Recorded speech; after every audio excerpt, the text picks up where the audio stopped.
वह बालक क्यों हंसा। चित्रकूट नगर में एक राजा रहता था। एक दिन वह शिकार खेलने जंगल में गया। घूमते घूमते वह रास्ता भूल गया और अकेला रह गया। थक कर वह एक पेड़ की छाया में लेटा कि उसे एक ऋषि कन्या दिखाई दी। उसे देखकर राजा उस पर मोहित हो गया। थोड़ी देर में ऋषि स्वयं आ गए। ऋषि ने पूछा, तुम यहाँ कैसे आए हो? राजा ने कहा, मैं शिकार खेलने आया हूँ। ऋषि बोले, बेटा, तुम क्यों जीवों को मारकर पाप कमाते हो?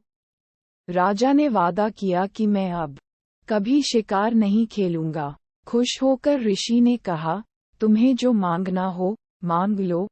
राजा ने ऋषि कन्या मांगी और ऋषि ने खुश होकर दोनों का विवाह कर दिया। राजा जब उसे लेकर चला तो रास्ते में एक भयंकर राक्षस मिला। बोला, मैं तुम्हारी रानी को खाऊंगा। अगर चाहते हो कि वह बच जाए तो 7 दिन के भीतर एक ऐसे ब्राह्मण पुत्र का बलिदान करो जो अपनी इच्छा से अपने को दे और उसके माता पिता उसे मारते समय उसके हाथ पैर पकड़ें।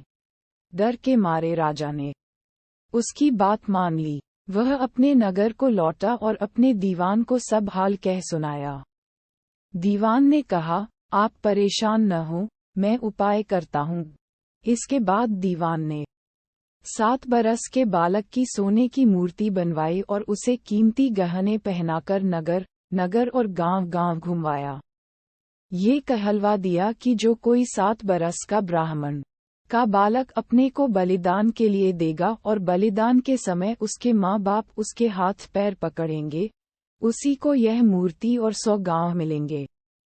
ये खबर सुनकर एक ब्राह्मण बालक राजी हो गया। उसने माँ बाप से कहा, आपको बहुत से पुत्र मिल जाएंगे। मेरे शरीर से राजा की भलाई होगी और आपकी गरीबी मिट जाएगी। माँ बाप ने मना किया, पर बालक ने हठ करके उन्हें राजी कर लिया। माँ बाप बालक को लेकर राजा के पास गए। राजा उन्हें लेकर राक्षस के पास गया। राक्षस के सामने माँ बाप ने बालक के हाथ पैर पकड़े और राजा उसे तलवार से मारने को हुआ। उसी समय बालक बड़े जोर से हंस पड़ा। इतना कहकर बेताल बोला, हे राजन, ये बताओ कि वह बालक क्यों हंसा? राजा ने फौरन उत्तर दिया, इसलिए कि डर के समय हर आदमी रक्षा के लिए अपने माँ बाप को पुकारता है। माता पिता न हों तो पीड़ितों की मदद राजा करता है। राजा न कर सके तो आदमी देवता को याद करता है। पर यहाँ तो कोई भी बालक के साथ न था। माँ बाप हाथ पकड़े हुए थे, राजा तलवार लिए खड़ा था और राक्षस भक्षक हो रहा था।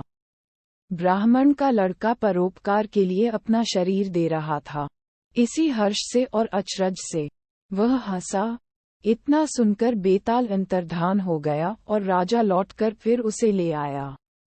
रास्ते में बेताल ने फिर कहानी शुरू कर दी।